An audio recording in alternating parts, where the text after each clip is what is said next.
Hey guys, welcome back to the channel. Today's video, we're going to be back with the SLK. We're going to put a couple parts in. Sorry this video took so long. I filmed it like almost 2 months ago. It had just been sitting on my computer. I forgot to post it. I've been dealing with a couple things with life and all that stuff, but hope you enjoy the video. Alright guys, I got a couple parts we're going to install. The catch can for NEEDSWING. We got some EGR block off plates from East Coast Euro, and then some one step colder spark plugs. And then I got some actual wires out there too that are brand new. So we're going to start busting these out on the SLK and make it a little bit more efficient, clean things up a little bit. Should be pretty good. Alright guys, we're going to start with the EGR stuff. I'm going to show you what tools you need, and then I'm going to get right on that. You're going to need to remove the EGR ones and put the new plates on. Are some reverse torques, so they look like the stars that go inside. And the sizing you're going to need are E10 and then E12. You can get them at like Harbor Freight, they're pretty inexpensive. And then install the new stuff, it's just give me Allen 5 and an Allen 4 and then simple wrenches, or a simple ratchet and extension.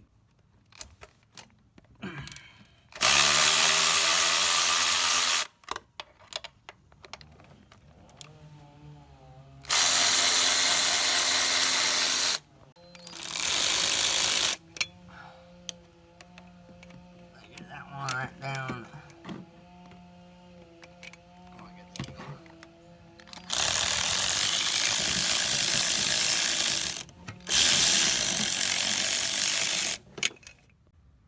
Once you get all 4 bolts, just pull them out so you don't drop them. Place them right over there, and then this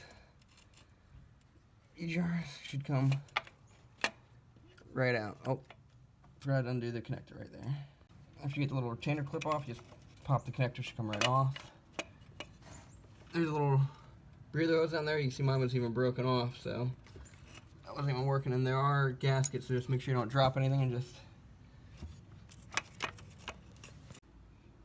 EGR assembly. Here's going to be the new block off plate for it. So let's keep going.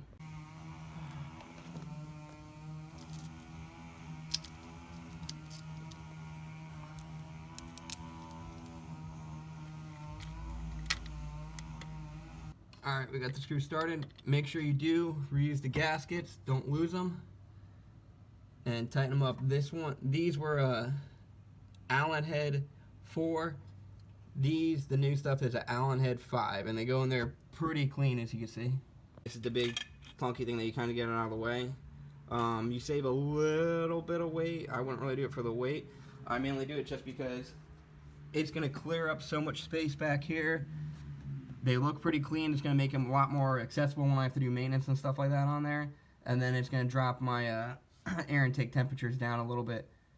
So we're going to test and see exactly how much it will drop it down, because I already did plenty of testing when I did the cold air intake and the throttle body and stuff like that. So I got a lot of data on that. So we'll go back to that and see if it drops it noticeable amount. Alright, when installing this part of the catch can, the kit basically comes with a lot of directions. I tell you almost completely detailed, but one thing that I would recommend is unplugging this connector right here, and then it's going to go right under here is going to be where the grommet is. I don't know if you can see right in there where the mounting hole is, but follow it right down there, and that's going to be the grommet. It's not going to be that grommet right there you're going to go into. If you do it on that one, it's going to be a little bit of crooked and cockeyed, and when it's actually sitting there, it's going to be like that. And then the mounting hole that they want you to use is this one right here. And just use the factory hardware, and then just keep going. Alright, you got the rest of the catch can plumb. We just gotta clean up some stuff, trim some wires and stuff like that. But the directions it comes with are very, very straightforward. It's basically gonna go in here, comes with a plug right there, goes to the T, comes all the way up, and then goes right into the can. I still gotta snip the zip ties and put the clamps on, but I just wanted to make sure everything was routed and worked good. And I did bend this stuff out of the way, but I'm usually going to bend everything else and make it a lot look cleaner. The kit actually comes with everything, and even comes with, say, like 2 feet of extra hose. So the NEEDSWING kit is pretty straightforward. A lot of their stuff comes with very detailed directions. When you order it, it'll come with a little attachment. You click on it, and so far I'm liking it. Alright, next up we're going to clean it up, trim up some of the zip tie stuff, make sure everything's routed right, test fit a couple more things, and then work on the plugs and wires.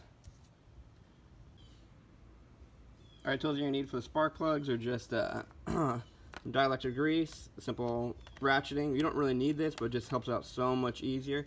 And then a T27 to take the coil packs off, and then a spark plug socket, and then a simple small ratchet, and then an extension. And then I use a magnet to help pull stuff off, but very simple tools you find around the house. And then for the dielectric grease, I don't put it on the spark plugs, I put it on the spark plug boots, so they're easy to come off if I need to, and I don't rip them and they don't break. Alright, got the driver's side plugs out. The car's about like 120,000 miles on it. Definitely was changed already. These are aftermarket plugs and wires. One actually broke apart as I touched it and pulled it out. So, and then these are actually what are they putting there? Some auto light. I'll look up the part number and see if they're even supposed to be for this car, but they don't look too bad. Not really covered in oil, nothing like that. But all right, let's move to the other side now. All right, small word of advice: do not buy cheap spark plug wires when you do these, because one of the big differences too is the heat shield. See how this one's all broken off? And second, see how this is all rubber up there? So normally you're supposed to be able to grab right here and pull out, but these are definitely more expensive when you see how it's metal all the way up. These literally I'm breaking off every one of them as I touch it. They're just breaking in my hand, coming off on every one on this side so far. The other side, some of them weren't even pushed in all the way, and the ones that were, those are the ones that did rip off over there. But it is what it is. Alright, now that I got the new wires, I'm going to put some dielectric grease right in there.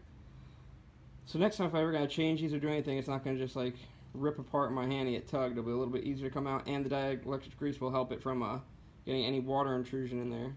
So, alright. Alright, we got the new plugs and wires in, the EGR delete, and then the catch can.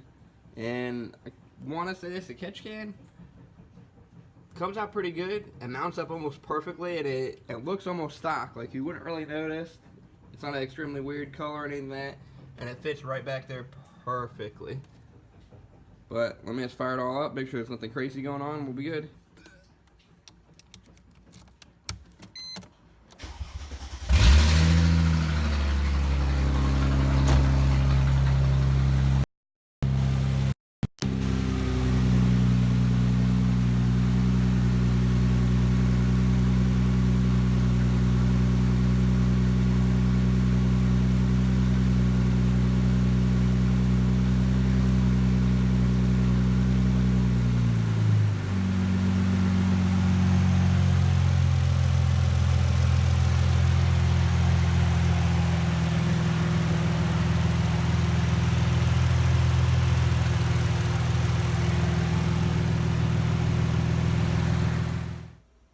Alright guys, hope you liked the video. Everything came out pretty smooth and all that stuff. One thing I will have to say, which I think I forgot to say, part of it while I was actually filming everything, is you will have to code out the EGR, because you will get a fault code for it. So if you have a star system, you just go in there and you can code it right out, just like you did with the secondary air pump. It's just a different code.